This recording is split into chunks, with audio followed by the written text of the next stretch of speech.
Hoy vamos a continuar con nuestro estudio expositivo del Evangelio de Juan. Vamos en el capítulo 11, ya terminamos y estamos en el capítulo 12 y vamos a estudiar algunos versículos del 20 al 26.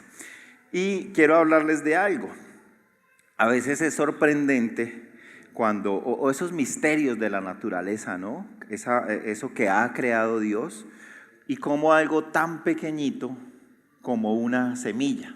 Uno puede imaginarse una semilla acá en la palma de su mano y una semilla a primera vista, pues pequeño, y vemos que simplemente parece una piedrecita, un granito, y cómo de algo tan pequeño puede salir algo tan complejo como por ejemplo un árbol de eucalipto, una mandarina, un aguacate o el trigo, por ejemplo, ¿sí? Es el fruto y de ese fruto podemos alimentarnos, ¿sí? Cuando vemos la semilla ahí en la mano, pues, y de eso podemos alimentarnos nosotros. Y por medio de esas semillas es que, por ejemplo, este planeta tiene vida, ¿no? Cada semilla se reproduce en millones y millones de su propia especie. Y en los pasajes que estudiaremos el día de hoy, quiero hablarles de eso, ese proceso que tiene una semilla para dar vida. Por eso los invito, hermanos, para que busquemos en nuestras Biblias, si la tienen ahí. A mí me gusta más y motivar a la gente para que lean de su Biblia física. Sí, aquí tenemos las herramientas para los que no tienen, pero es mucho más bonito aprender y buscarlo de nuestra Biblia porque aprendemos mucho más. Entonces los ánimos, si tienen su Biblia ahí, ábranla, Juan, capítulo 12, versículos del 20 al 26. El título de este sermón es El grano de trigo que da vida, así se llama, el grano de trigo que da vida. Dice la palabra del Señor: había ciertos griegos entre los que habían subido a adorar en la fiesta. Estos pues se acercaron a Felipe, que era de Betsaida de Galilea, y le rogaron diciendo: Señor, quisiéramos ver a Jesús. Felipe fue y se lo dijo a Andrés. Entonces Andrés y Felipe se lo dijeron a Jesús.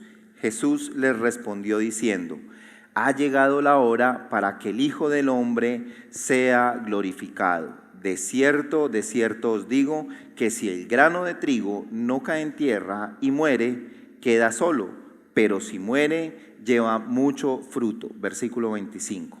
El que ama su vida la perderá, y el que aborrece su vida en este mundo, para vida eterna la guardará. Y si alguno me sirve, sígame, y donde yo estuviere, allí también estará mi servidor. Si alguno me sirviere, mi Padre le honrará. Amén y amén. Los invito, hermanos, para que me acompañen en oración, para que el Señor sea hablándonos el día de hoy. Señor Jesús, te damos gracias. Gracias a ti, Padre Celestial, por esta oportunidad que tú nos das. Yo te ruego en este momento, Señor, y te pedimos con humildad, Señor, que hables a nuestra vida. Te necesitamos escucharte, Señor. Necesitamos conocerte cada día más, Señor.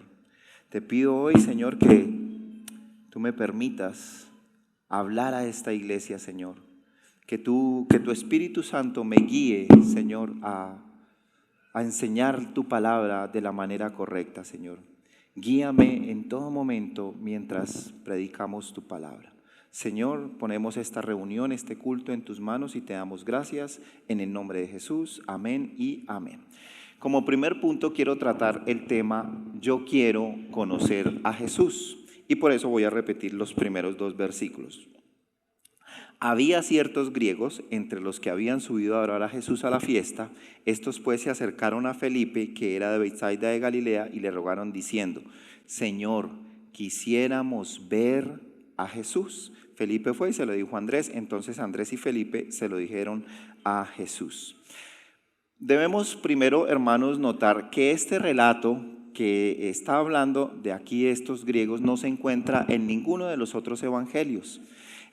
Solamente está aquí en el Evangelio de Juan, que se escribió especialmente para presentar la verdad del Evangelio a esos nuevos creyentes que estaban allá siguiendo a Jesucristo en esos momentos, pero no solo para ellos, sino también para los no creyentes, es decir, para mostrarles la verdad a todas estas personas. Así que es natural que en el Evangelio de Juan nos encontremos esta historia sobre los primeros griegos que vinieron en busca de Jesús. Y cuando uno lee este versículo 20, pues uno dice, bueno, unos griegos en Jerusalén, y es muy curioso que hubieran griegos en Jerusalén en medio o en ese tiempo de la Pascua, ¿no? Porque los judíos eran personas muy celosas con su religión, no permitían que todo el mundo estuviera ahí. Pero lo que pasa es que por causa del Imperio Romano en esa época, Jerusalén ya no solamente era visitada por los judíos para celebrar ese rito religioso, ¿no? El mundo romano, es decir, todas esas naciones que había conquistado los romanos, aprovechaban esa oportunidad para el comercio, ¿no? Y eso también lo vemos ahora, cuando hay multitud de personas, se genera un comercio y empiezan a intercambiar cosas, y por eso Jerusalén estaba así. Bien lo dijo el pastor Juan hace 8 días. En Jerusalén, para la Pascua, aproximadamente habían unos 2 o 3 millones de personas. Para esa época eso era muchísimo. Jerusalén era una de las ciudades más grandes, pero sin embargo 2 o 3 millones de personas en una semana era muchísima gente. Entonces los griegos, ellos eran peregrinos muy antiguos. Ellos viajaban de un lugar a otro, de una ciudad a otro, para descubrir cosas nuevas, especialmente para descubrir la cultura, la forma de pensar y las creencias que tenían otros pueblos. Realmente los griegos siempre se les ha conocido como los buscadores de la verdad. Por encima de todo, así se puede identificar a los griegos, ¿no? Como los grandes filósofos que nosotros hemos leído, ¿no? Sócrates, Platón, etcétera, etcétera. Ellos estaban en busca de la verdad, y seguramente habían escuchado de un tal Jesús, del Hijo de Dios, de ese Salvador y ese Mesías. De hecho, pues la filosofía griega tiene como propósito la búsqueda del conocimiento y la verdad. ¿Cuál es la verdad? Yo creo que se preguntaban siempre ellos. ¿Por qué existimos? ¿Quién nos creó? ¿Por qué suceden las cosas? ¿Por qué llueve? ¿Por qué tiembla? ¿Por qué es lo que pasa en este planeta? Eso era lo que buscaban los griegos. Ellos querían saber cuál era el verdadero Dios. Recuerde que ellos tenían millones de dioses, ¿sí? Entonces ellos querían saber y conocer la verdad ante todo. Y esto me recuerda, hermanos, hay un chico en el ministerio de jóvenes que está asistiendo como hace un año, año y medio aproximadamente. Y en algún momento yo le preguntaba a ellos y les decía, bueno, ¿tú crees en Jesucristo como tu Señor y Salvador? Y algunos de ellos me decían, sí, yo creo. Le pregunté a este chico y me dice, no, yo no creo. Ah, ok, está bien, ¿por qué no crees? Y de una u otra manera me dice, estoy buscando la verdad. Él está buscando argumentos, y bueno, eso es lo que procuramos en el ministerio de jóvenes, esas grandes preguntas que se hacen los chicos ahora. No es fácil predicarle tanto a los jóvenes porque a ellos hay que mostrarles el evangelio con argumentos y no tanto con emociones. Ellos necesitan, porque cuando entran a la universidad, estos chicos se van a encontrar con la ciencia y eso es difícil combatirlo. Entonces este chico me dijo, no, yo no creo, yo necesito argumentos, yo quiero conocer la verdad. Y bueno, por eso hago referencia a él en este momento. El versículo 20 de nuestros textos del día de hoy dice que subieron a adorar, y tal vez ese sea uno de los motivos por el cual ellos estaban allí. Probablemente estos griegos ya estaban judaizados y conocían los ritos de la religión, pero los versículos 20 y 21 sale otro interrogante, ¿no? ¿Por qué estos griegos tenían tanto interés en Jesús? Yo tengo aquí algunas de las razones, se las voy a decir. Primero, tal vez porque se dieron cuenta de ese reconocimiento y esa gloriosa llegada de Jesús a Jerusalén. ¿Recuerdan esa semana, la que conocemos nosotros como Semana Santa? Jesús había llegado a Jerusalén y había sido recibido con palmas, con alabanzas, con gritos. Es decir, el recibimiento de un rey. Y seguramente estos griegos habían visto eso y eso genera curiosidad en ellos. También porque ya muchos en Jerusalén estaban hablando de todos esos milagros que había hecho Jesús, en especial el último, del que estábamos hablando la semana pasada, de la resurrección de Lázaro. Entonces eso generaba curiosidad, o estaban buscando a Jesús porque seguramente ellos tenían esos amigos, amigos judíos o sacerdotes que les habían contado acerca de Jesús y lo que la gente decía de él, y eso les generaba a ellos curiosidad. O tal vez porque Jesús decía que él era el Hijo de Dios haciéndose igual a Dios. Y recuerden que los griegos en su mitología, ellos tienen un semidios, ¿no? Se llama Hércules, quien era el hijo de Zeus, el dios principal, quien había nacido como un ser humano por medio de una mujer, de una humana. Y ese Hércules tenía esa fuerza poderosa, tenía todo eso. Entonces esto era muy parecido a lo que ellos pensaban. Uy, ¿cómo así? Aquí también hay un hijo de Dios y también es humano. Eso causaba curiosidad, tal vez por eso lo buscaron o porque les atraía conocer su sabiduría y su filosofía.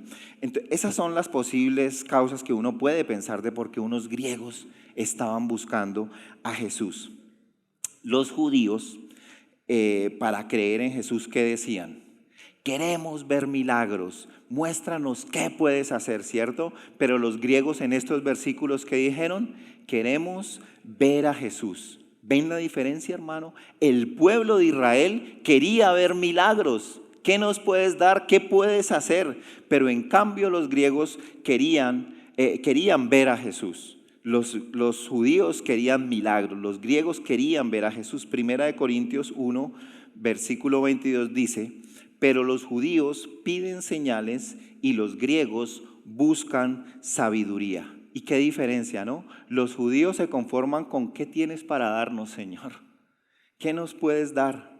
¿Qué puedes hacer por nosotros? Pero los griegos se interesan en conocer y en aprender. Y esa palabra aquí usada por Juan en el versículo 21, esa palabra de ver, significa mucho más como decir, sí, yo lo estoy viendo, mire, lo está allá atrás sentado, mire, allá va pasando Jesús, ¿sí lo ves?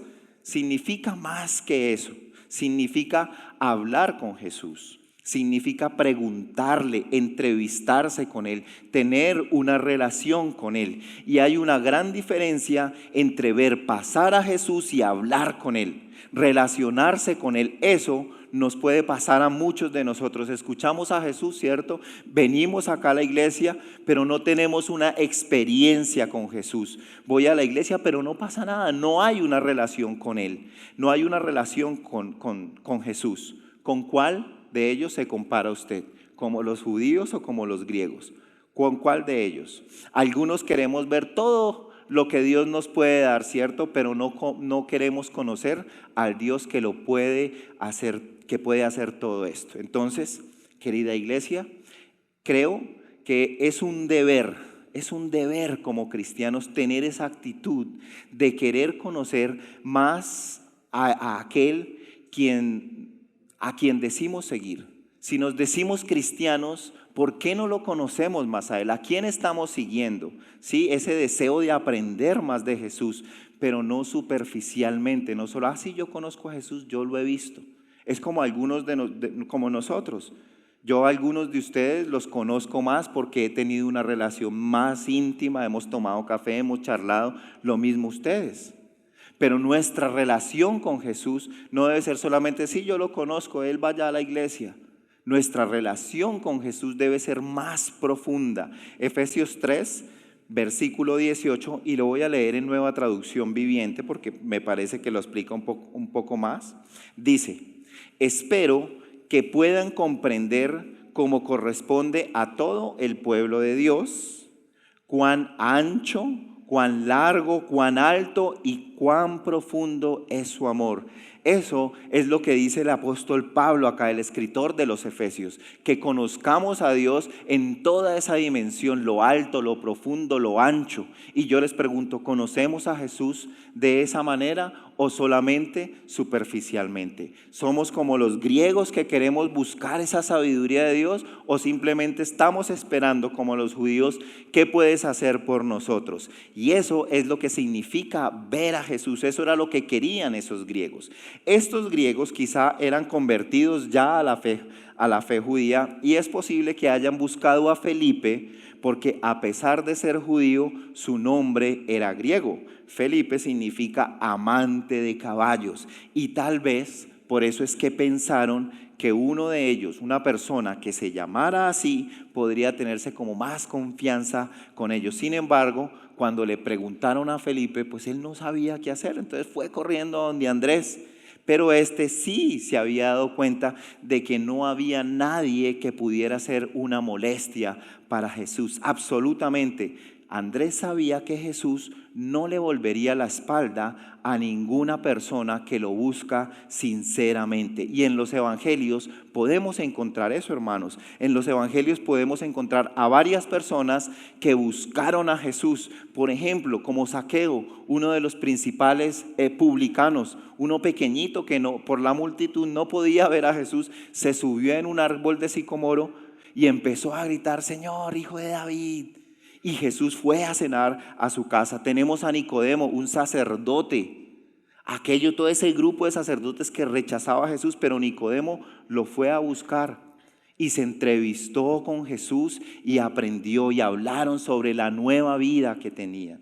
También tenemos, por ejemplo, a los 4 amigos que llevaron al paralítico. No recuerdo si eran 4, los amigos que llevaron al paralítico y lo bajaron por el techo. También tenemos al centurión, el que tenía enfermo su criado, y que él le dijo: con una palabra tuya bastará para sanarlo. Se entrevistó con Jesús, lo buscó y Jesús no lo rechazó a pesar de que era un soldado romano. La mujer cananea, que su hija era atormentada por un demonio, ella le rogó y Jesús le dijo que no, y le siguió rogando. Y ella le dijo: pero si aún de las migajas que caen de la mesa los perros comen. Y al ver la fe que ella tenía, de que ella sabía que Jesús la podía sanar, su fe fue recompensada y quitó ese demonio. Tenemos también a los niños, ¿no? Jesús estaba predicando en una ocasión y todos los niños querían ir a acercarse, tocarlo, y los apóstoles se lo impedían. Y Jesús dijo: de los tales no impidáis que ellos vengan a mí, porque de los tales es el reino de los cielos. Entonces nosotros podemos encontrar a lo largo del Nuevo Testamento que Jesús siempre está dispuesto a ser conocido. ¿Tú estarás dispuesto a buscar a Jesús? ¿Qué tanto conoces tú a Jesús? ¿Cuál es la profundidad o cuál es esa relación profunda que tienes con Él? Y no hay nada peor que nos mientan, ¿cierto? Que nos engañen, porque las personas piensan que en las iglesias es el lugar para conocer a Dios, pero no en todas ellas encontrarán la verdad acerca de Jesucristo. Entonces, ¿tú quieres saber la verdad o te gustaría que te mientan? A nadie nos gusta que nos diga mentiras, por muy malo que sea. A nadie le gusta que nos mientan, pero el día de hoy yo te quiero animar para que busques a Jesús de esa manera profunda, como quien busca un tesoro, hermanos. Yo quisiera que todos tuviéramos esa profundidad, conocer la palabra de Dios, conocer a Jesús y escuchar lo que Él tiene para decirte a ti, de manera personal. Si estás en busca de la verdad, entonces habla con Él, escucha su palabra. Yo te animo a que pruebes el poder transformador del Evangelio. Y entonces pasará lo que dice Juan 8:32. Conocerás la verdad y la verdad os hará libre. En cualquier caso, dice, este es un comentario de William Barclay, dice: en cualquier caso, esta escena de unos griegos buscando a Jesús podría ser uno de los grandes momentos de la historia del cristianismo, porque aquí se nos insinúa tímidamente por primera vez que el evangelio había de llegar a todo el mundo. Claro, unos griegos, imagínense, esos griegos se devuelven allá a su nación o a donde quiera que vayan y empiezan a evangelizar y a hablar del Dios verdadero. Segundo punto, lo llamé morir para vivir. Versículo 23 al 26. Dice así: Jesús le respondió diciendo: ha llegado la hora para que el Hijo del Hombre sea glorificado. De cierto os digo, que si el grano de trigo no cae en tierra y muere, queda solo, pero si muere, lleva mucho fruto. El que ama su vida la perderá, y el que aborrece su vida en este mundo, para vida eterna la guardará. Y vemos aquí que esta es la primera vez en estos versículos que Jesús dice: ha llegado la hora. De este momento en adelante, o sea, esa expresión se repetiría algunas veces más en el Evangelio de Juan. Y el propósito de decir esto, ha llegado la hora, es para que la gente estuviera preparada para que el Hijo del Hombre sea glorificado. Cuando habla de glorificación de Cristo, empieza en aquellos momentos que nosotros conocemos como la pasión de Cristo, ¿no? Eso es después de la última cena. Recuerden que Jesús sale a orar al huerto del Getsemaní. De ahí en adelante es apresado, luego es torturado, crucificado, muere en la cruz y luego resucita el tercer día, asciende al cielo y está a la diestra del Padre. Esa es la pasión de Cristo. Y para los judíos, esa palabra de el Hijo del Hombre, ¿no?, representa al conquistador enviado por Dios, por el cual todos los reinos de la tierra serían sojuzgados, serían hollados bajo los pies de ese conquistador, pero por medio de la fuerza militar y de las armas humanas. Pero la idea que tenía Jesús era totalmente distinta a lo que pensaban los judíos, ¿cierto? Cuando Jesús hablaba por ser glorificado, quiere decir crucificado. Se refería a la conquista de la cruz. Y sí, hermanos, la conquista para liberar al mundo, pero de la esclavitud del pecado, a liberar el mundo de la esclavitud del pecado. Y quiero hacer un comentario de algo que pues va a sonar feo.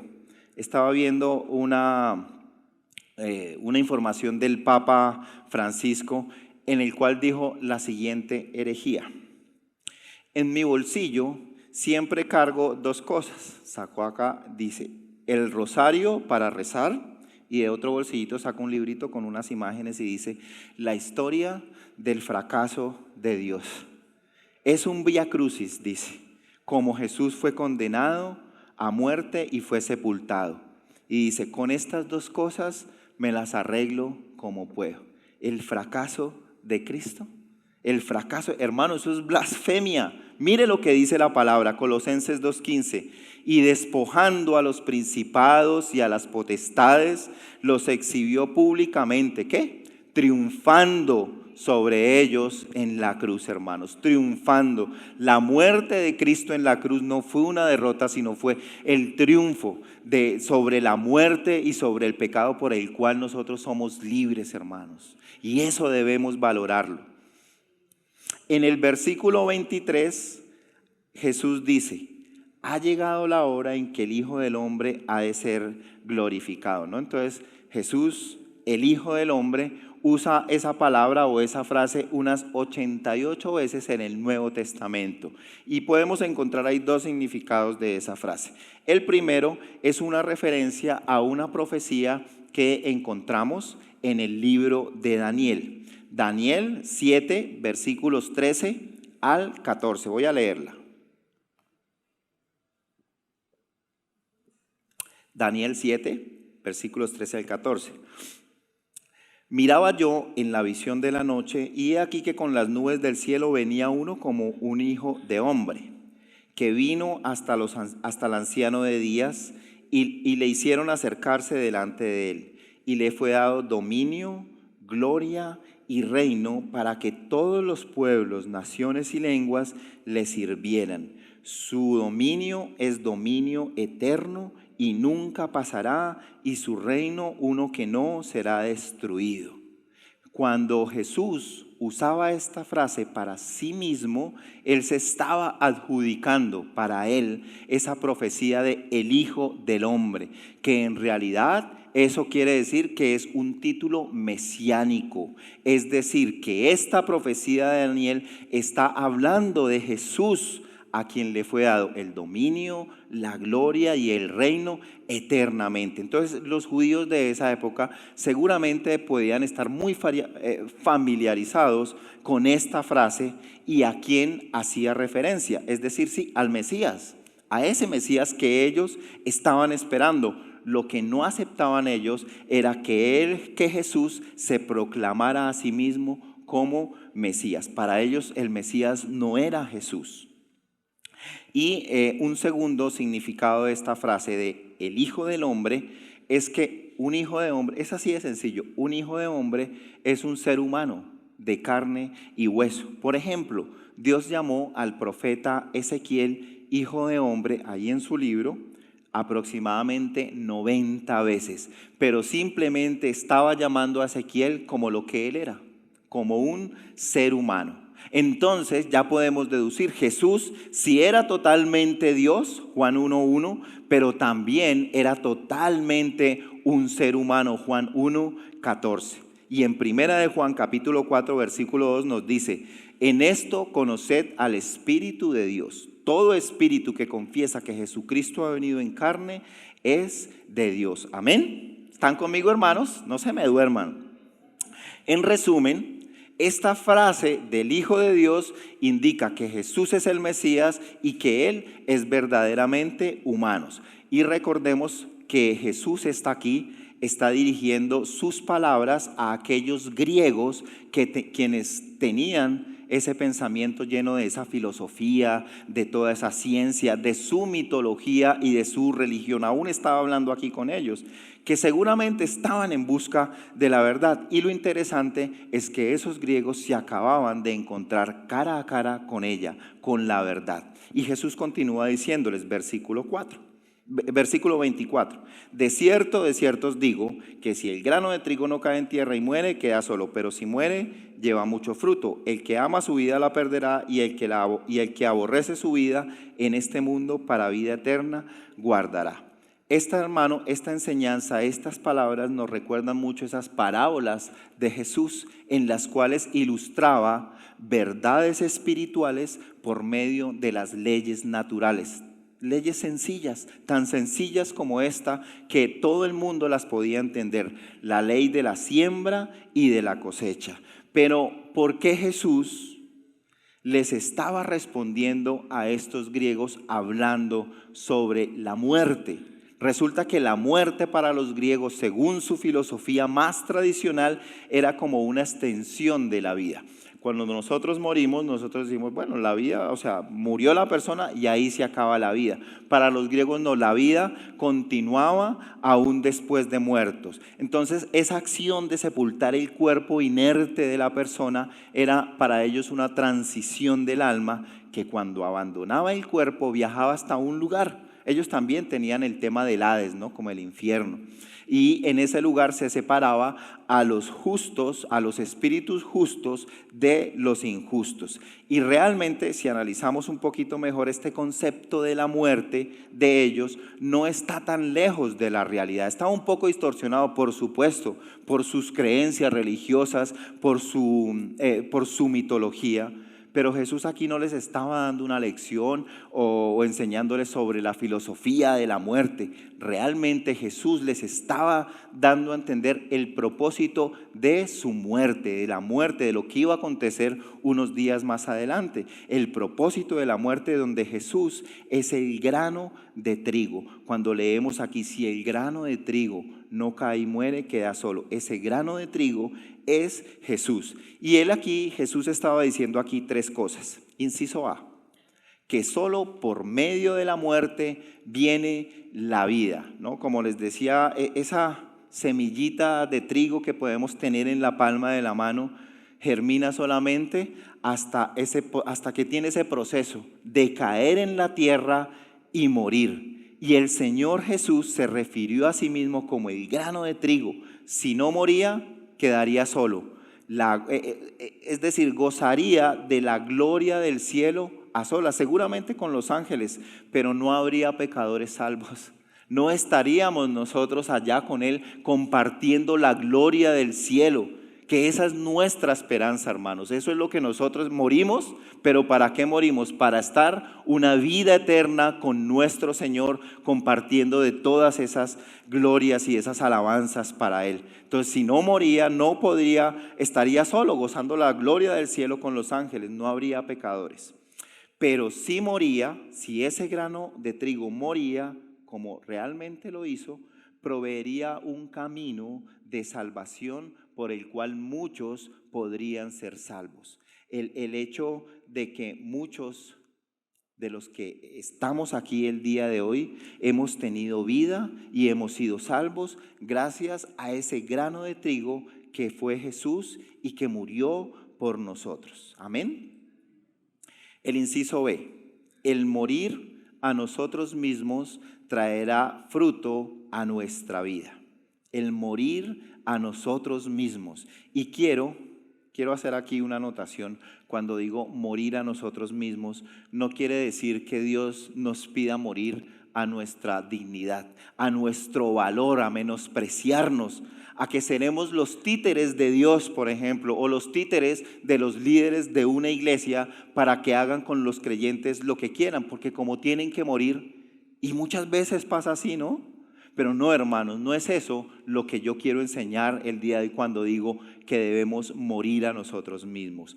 Esta parábola realmente tiene una aplicación práctica para nuestra vida. Este versículo dice, si el grano de trigo no cae en tierra y muere, queda solo, pero si muere, lleva mucho fruto. Es decir, nos está hablando a nosotros como ese grano de trigo y nos dice, debemos morir a nosotros mismos para que el fruto del Espíritu Santo crezca en nosotros y seamos formados a la imagen de Cristo. La Biblia en el Nuevo Testamento nos llama la atención a morir a nosotros mismos varias veces.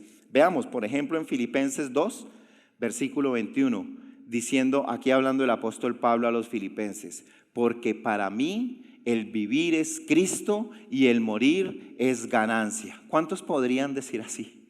¿Cuántos de los que estamos aquí podríamos decir eso? Y es difícil, hermanos, es difícil y debemos reflexionar un poco en estos versículos. Gálatas 2:20, este es uno de los versículos preferidos que cuando comencé en los caminos del Señor llegó a mi vida. Gálatas 2:20 dice, con Cristo estoy juntamente crucificado. ¿Estamos crucificados con Cristo? Y ya no vivo yo, mas vive Cristo en mí, y lo que ahora vivo en la carne, es decir, lo que veo, lo que digo, las cosas que hago, lo vivo en la fe del Hijo de Dios, el cual me amó y se entregó a sí mismo por mí. Hermanos, no vivamos más para nosotros mismos, hermanos, vivamos para Cristo. Y suena muy bonito desde aquí arriba decirlo, y es difícil vivirlo, pero es que no estamos solo, es Cristo el que vive en nosotros para que esto se haga realidad, hermanos. No vivamos más para nuestros deseos egoístas. ¿Qué tal si decimos y ponemos nuestro nombre ahí en este versículo? Hagamos ese ejercicio, hermano, ahí cada uno. Si el grano de trigo, Felipe Gómez, no cae en tierra, es decir, no se humilla y no muere a sí mismo, queda solo, es decir, no sirve para nada. ¿De qué sirve una semilla aquí? ¿De qué serviría? De nada, ¿cierto? Pero si se humilla y muere a sí mismo, llevará mucho fruto. ¿Amén? Hermano, entonces ponga su nombre ahí. Inciso número C. Perderlo todo por amor a Cristo. Vamos a leer los versículos 25 al 26.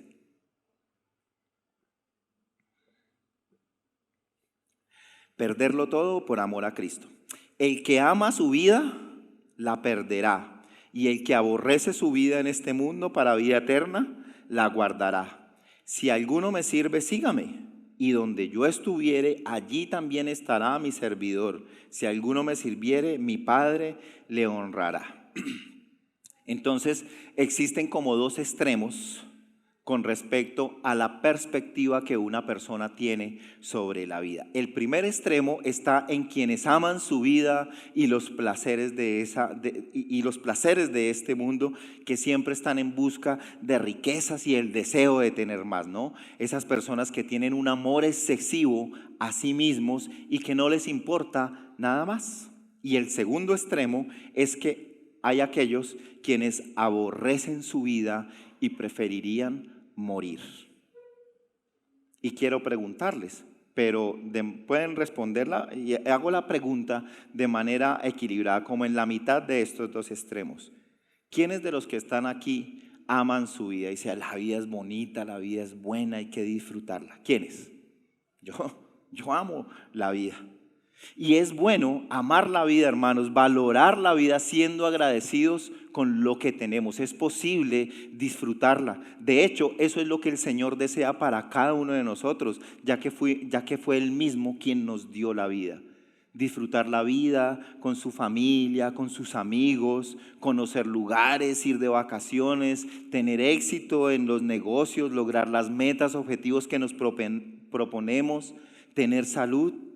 Dios no nos creó para sufrir, pero por causa del pecado todos sufrimos las consecuencias, y por eso la vida es una lucha donde muchos han caído derrotados. Voy a leer Génesis 3:16 al 19 para argumentar esto que acabo de decir. A la mujer dijo: multiplicaré en gran manera los dolores de tu preñez, con dolor darás a luz los hijos, y tu deseo será para tu marido, y él se enseñoreará de ti. Y al hombre dijo: por cuanto obedeciste la voz de tu mujer y comisteis del árbol de que te mandé diciendo, no comerás de él, maldita será la tierra por tu causa. Con dolor comerás de ella todos los días de tu vida, espinos y cardos te producirás y comerás plantas del campo. Con el sudor de tu rostro comerás el pan hasta que vuelvas a la tierra, porque de ella fuiste tomada, pues polvo eres y al polvo volverás.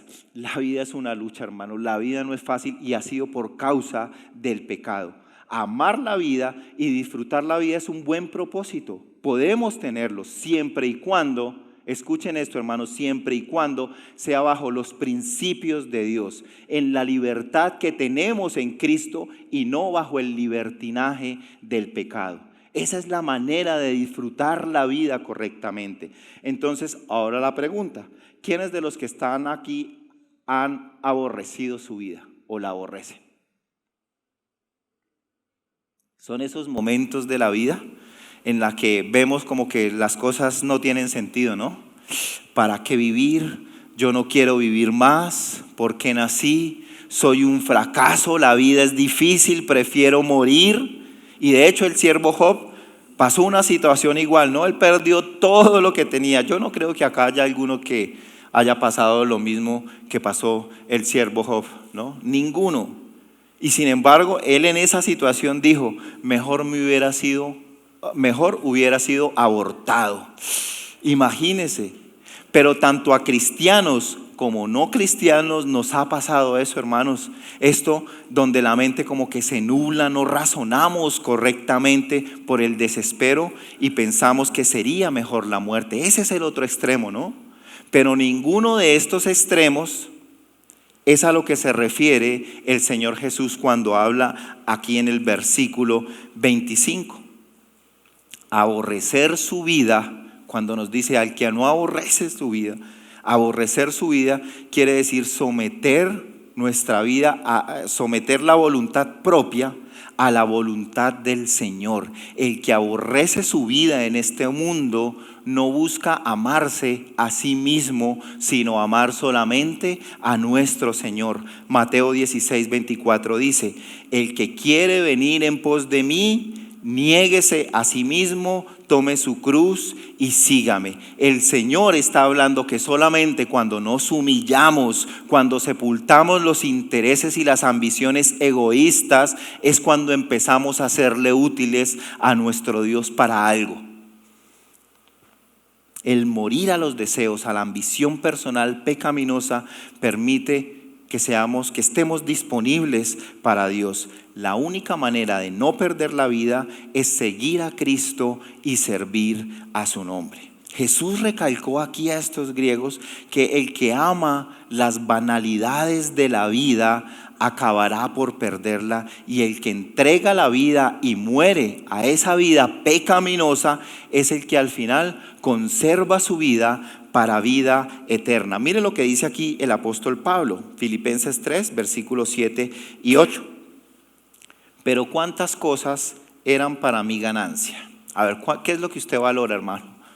¿Qué son las cosas, la ganancia para usted en esta tierra? Reflexionemos sobre eso mientras vamos aquí hablando. ¿Cuántas cosas eran para mi ganancia? Las he estimado como pérdida por amor de Cristo, y ciertamente aún estimo todas las cosas como pérdida por la excelencia del conocimiento de Cristo, mi Señor, por el cual lo he perdido todo y lo tengo por basura. Mire cómo dice el apóstol Pablo: tenía todo por basura para conocer a Cristo. ¿Será que podemos llegar a ese nivel del apóstol Pablo? Despreciar, morir a nosotros mismos y decir: esto no lo quiero, quiero conocer a Cristo. Otra aplicación de estos versículos 24 y 25 debe llevarnos a reflexionar tanto a cristianos como a no cristianos y preguntarnos: ¿a qué debo morir? El no creyente, primero que todo, debe morir a su incredulidad y creer en Cristo para nacer de nuevo. Y los creyentes, si ustedes creyentes, debe pensar con humildad y morir a esas áreas de su vida que son dirigidas por el deseo de la carne. Y voy a nombrar aquí algunas que tal vez nos vamos a sentir muchos identificados con esas cosas, nos vemos ahí reflejados. Tal vez debas morir al enojo, tal vez debas morir a la envidia, a los pensamientos de odio, debas morir a los celos, a la falta de perdón, a la amargura, debas morir a la contienda, debas morir a las mentiras, al egoísmo, a algunos vicios, debas morir como el cigarrillo, el alcohol, las drogas, debas morir a hábitos como la pornografía, la masturbación, la pereza, la procrastinación. ¿A qué debemos morir, hermanos, para poder llevar mucho fruto? Esto yo quiero llevarlos es a reflexionar: ¿a qué debo morir yo? ¿Qué es lo que hay dentro de nosotros que no deja y no permite que conozcamos al Señor? ¿Qué es lo que debemos hacer, hermanos? Pensar, humillarnos y decir: Señor, todos los días preguntarnos: Señor, dime a qué debo morir. Punto número 3. El servicio a Dios es recompensado. Versículo 26 dice: si alguno me sirve, sígame, y donde yo estuviere, allí también estará mi servidor.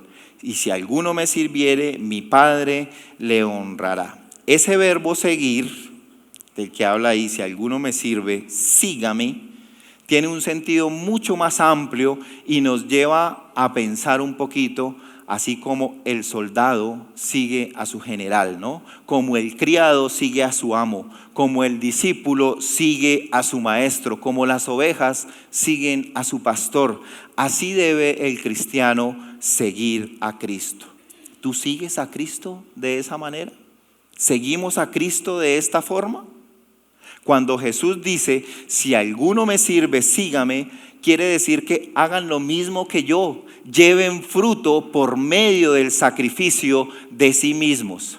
¿Qué estamos dispuestos a sacrificar para servirle a Dios? ¿A qué debemos morir, hermanos? Y esto es una promesa, hermanos. Algunos de nosotros seguimos a Cristo. ¿Y cuál es la primera recompensa? La vida eterna. Un seguidor de Cristo es aquel quien lo ha recibido, quien lo ha aceptado y sabe que es su Señor y su Salvador. Y si alguno de ustedes ya lo siguió, ¿no? Ahora, si alguno de ustedes le sirve, el Padre eterno le honrará. Esa es una de las recompensas más grandes que tenemos por servirle a Cristo. Juan 17:24 dice: aquellos que me has dado, quiero que donde yo estoy, también ellos estén conmigo, para que vean mi gloria que me has dado, porque me has amado desde antes de la fundación del mundo. Hermanos, si pensamos por un momento en lo que este mundo habría perdido si no hubiera personas dispuestas a olvidar su seguridad, ¿no? Su bienestar, su ganancia, su promoción personal, entregándose a sí mismos sin reservas a Dios y a sus semejantes. Y tenemos grandes ejemplos de esas personas en la Biblia. Por ejemplo, los 12 apóstoles que dejaron todo, estaban ahí trabajando, Pedro, Juan, y Jesús pasa y les dice, sígame. Y ellos dejan sus redes y lo siguen. Incluso todos ellos murieron torturados por predicar el evangelio. Todos ellos. El único, pues, Juan, que murió exiliado en la isla de Patmos. Tenemos también a los miles de cristianos anónimos, no sabemos sus nombres, quienes murieron por ser cristianos y negar su fe. En esa época murieron empalados y encendidos como antorchas para iluminar las calles romanas, y otros fueron llevados al Coliseo romano para ser comidos por leones, mientras los romanos se burlaban y vitoreaban esa muerte. Tenemos el ejemplo del apóstol Pablo, que fue perseguido, azotado, apedreado, sufrió hambre, frío, prisiones y finalmente fue decapitado. ¿Por qué? Por seguir a Cristo. Y tampoco puedo dejar de mencionar aquellos misioneros que viajan a otros lugares desconocidos, dejan su nación, su familia, dejan la comodidad para ir a predicar el evangelio, para ir a la selva, al desierto, a las montañas, con una cultura diferente, un idioma diferente, perdiendo toda su estabilidad. ¿Y todo por qué? Por seguir a Cristo. Y Jesús le estaba diciendo a estos griegos y todos los que estaban allí escuchando, y nos dice también ahora a nosotros, cuando leemos la Biblia nos está hablando a nosotros, hermano, que la grandeza no se obtiene sino mediante el servicio a los demás, y que había llegado la hora para dar su vida y el morir por toda la humanidad para darnos la libertad de la esclavitud del pecado. Las personas que el mundo más recuerda con amor son aquellas que han servido a los demás. De pronto, yo estoy hablando aquí de Jesucristo, pero podemos pensar en esas personas que nos han ayudado en alguna que otra ocasión. Es difícil olvidarlas y decir, esta persona me ayudó o esta persona hizo esto por tal cosa.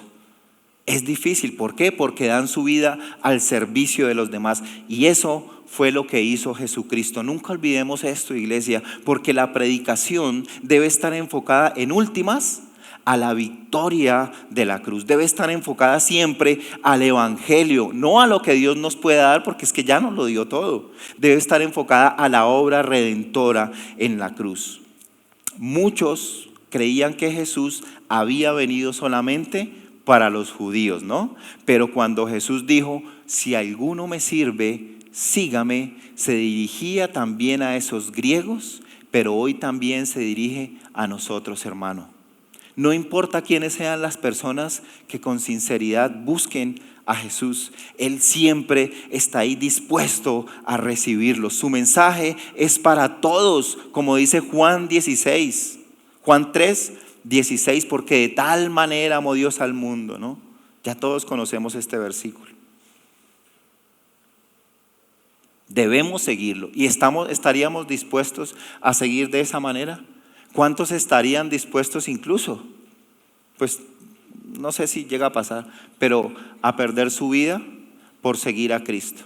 A ir a predicar, no sé, a la China o a Afganistán, donde matan cristianos. ¿Cuántos estaríamos dispuestos a perder nuestra comodidad por seguir a ese Cristo? A ese que decimos, ¿usted es cristiano? Sí. ¿Qué haría usted por Cristo? En conclusión, hay 4 retos que yo quiero proponer a usted para el día de hoy. El primero es, propóngase a buscar y a conocer de Jesús, aprender más de Jesús, pero no superficialmente, sino más profundamente. Hermanos, ya dejemos de pronto de estar mirando tantos videos por internet y leer las reflexiones de otra persona. Ocasionalmente se puede hacer, sí, eso está bien, hermanos. Pero eso no debe ser su alimento principal. Su alimento principal lo debe preparar usted mismo. Es decir, estudie la palabra de Dios, abra la Biblia, ore, lea, pídale al Espíritu Santo y saque conclusiones de eso que usted leyó. Ore nuevamente con respecto a lo que pudo entender para que pueda aplicarlo a su vida. Esa es la mejor manera de conocer a Jesús. Efesios 3:18 dice: espero que puedan comprender como corresponde a todo el pueblo de Dios cuán ancho, cuán largo, cuán alto y cuán profundo es su amor. Creo que nunca, por más que expliquemos, que estudiemos, comprender el amor, cómo es que Dios nos ama y dio su vida cuando nosotros somos lo que somos. Pensemos en nosotros. ¿Usted haría algo así? ¿Daría su vida por, no sé, un mentiroso, un engañador? Falsos a veces somos, hipócritas. Segundo reto. Sepa usted que Jesús no murió en vano, que su muerte tiene un propósito, que Él es el grano de trigo que murió, que solamente por medio de Él tenemos vida eterna, y que asimismo nosotros somos ese grano de trigo y que debemos morir a las cosas vanas de este mundo, a esas áreas pecaminosas que debemos sacar de nuestra vida. El reto es: reflexione todos los días, hermano, mirémonos todos los días y pregúntele al Señor: Señor, ¿a qué debo morir? Mirémonos como en un espejo. El apóstol Pablo decía así, y la palabra de Dios es como un espejo en el cual nos reflejamos. Mirémonos y reflexionemos. El versículo 24: de cierto os digo, que si el grano de trigo no cae en tierra y muere, queda solo, pero si muere, lleva mucho fruto. Tercer reto: atrévase a perder todo por amor a Cristo. ¿Lo haría? Filipenses 3, versículos 7 al 8 dice: pero cuántas cosas eran para mi ganancia, las he estimado como pérdida por amor de Cristo, y ciertamente aún estimo todas las cosas como pérdida por la excelencia del conocimiento de Cristo Jesús, mi Señor, por amor al cual lo he perdido todo y lo tengo por basura para ganar a Cristo. Ese es el reto. Y el cuarto reto para todos es: propóngase a seguir a Cristo como el soldado sigue a su general, como el criado sigue a su amo, como el discípulo sigue a su maestro, como las ovejas siguen a su pastor.